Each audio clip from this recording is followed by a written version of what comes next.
एक बार बुद्ध एक गांव से गुजर रहे थे। उस गांव के लोग उन्हें पसंद नहीं करते थे। उन लोगों ने बुद्ध को घेर लिया और उन्हें भला बुरा कहने लगे।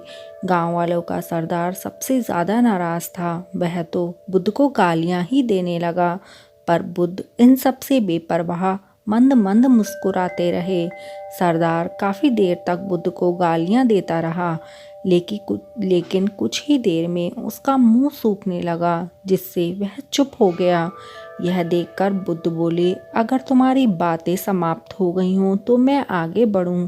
मुझे आगे वाले गांव में भी जाना है। वहां के लोग मेरी प्रतीक्षा कर रहे होंगे। यह देख गांव का एक व्यक्ति बोला, हम लोग तुम्हारा अपमान कर रहे हैं, तुम्हें गालियां दे रहे हैं, लेकिन तुम सब इनका जवाब देने के बजाय मुस्कुरा रहे हो।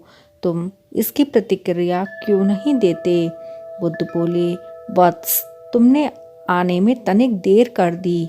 यदि तुम 10 वर्ष पहले आए होते तो मज़ा आ जाता, क्योंकि 10 वर्ष पहले मैं तुम्हारी ही तरह था। अगर उस समय तुम मुझे भला बुरा कहते, गालियां देते, तो मैं भी क्रोधित हो जाता।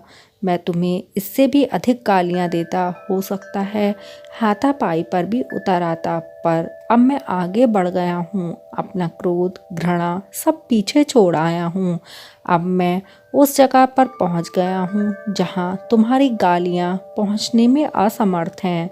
तुमने मुझे गालियाँ दी, यह तुम्हारी भावना है, लेकिन तुम्हारी वह भावना मुझ तक पहुँच ही नहीं रही।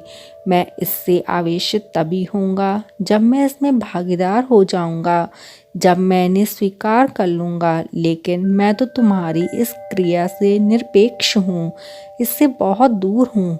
इसीलिए मैं अब भी पहले की तरह ही शांत हूँ। यह सुनकर सरदार बोला, अरे ऐसे कैसे?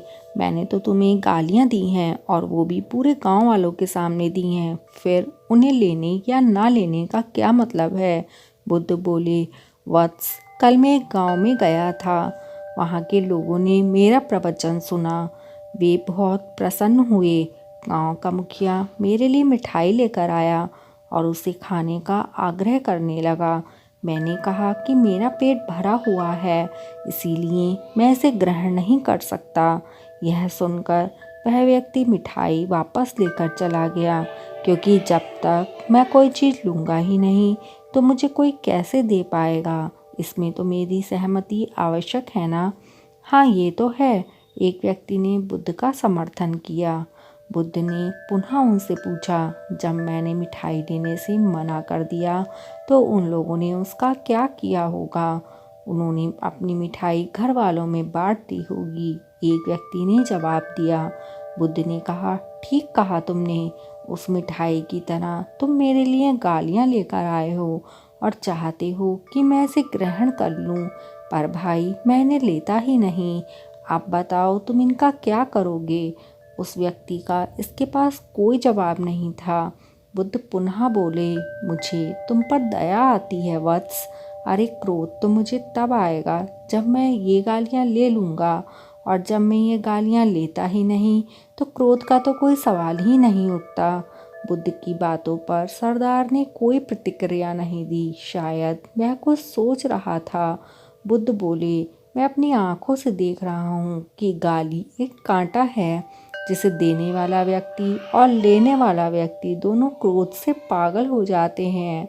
तो फिर तुम ही बताओ, मैं अपनी आंखें रहते हुए कांटों पर कैसे चलूं? आंखें रहते हुए मैं कैसे गालियां ले दूं? और होश में रहते हुए भी मैं कैसे क्रोधित हो जाऊं? इसलिए मुझे क्षमा करो वत्स, मैं तुम्हारा उपहार ग्रहण करने में असमर्थ हूँ। बुद्ध ने यह कहते हुए अपने हाथ जोड़ लिए। बुद्ध की बातें सुन सरदार लज्जित हो गया। उसकी आंखें छलछला गईं। उसने कुछ कहना चाहा, पर उसके होठों ने जवाब दे दिया, और जब उससे रहा नहीं गया तो वह बुद्ध के चरणों में गिर पड़ा। मित्रों, हम में से ज़्यादातर लोग यही समझते हैं कि हमारे दुखों का कारण कोई दूसरा व्यक्ति है, और जब हम ऐसा मानते हैं तो हम अपने स्वनियंत्रण की कमी और अक्षमता को अनदेखा कर रहे होते हैं। वास्तव में ये हम पर निर्भर करता है कि हम दूसरों के द्वारा दी गई नकारात्मक को स्वीकार करते हैं या नहीं। अगर हम नकारात्मकता को स्वीकार करते हैं तो हम अपने पैरों पर कुल्हाड़ी मारते हैं, और जब हम उसे अस्वीकार कर देते हैं तो घृणा, क्रोध, हिंसा हर किसी से मुक्त हो जाते हैं।